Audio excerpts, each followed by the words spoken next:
Hey, it's SgtLocksmith here. Alright, we're going to do a quick video for you on replacing your battery on your 4-button remote-headed key on your Ford. This task here will call for a flat tip screwdriver and your battery, which is a CR2032. I will also show you a little trick that we do. You can do also.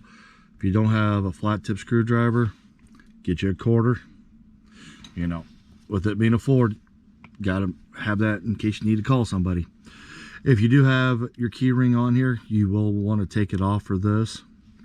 If you notice at the top there's an opening, go and put your quarter in there and it sits just nicely.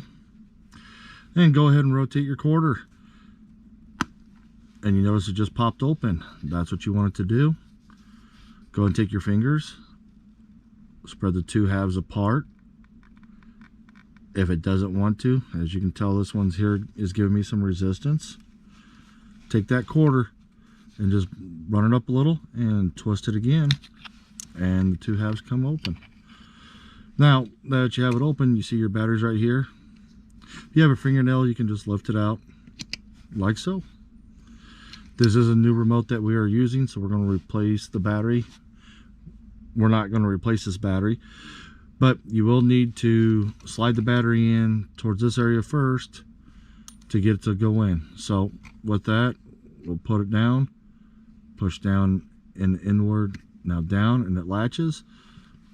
Take the back of your remote housing, that rubber seal, make sure it's in there. This is what seals the two halves. Go ahead and squeeze the two together. You'll hear it snap.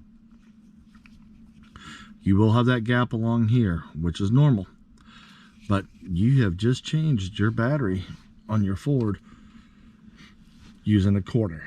Thanks for watching SgtLocksmith, and let's be safe out there.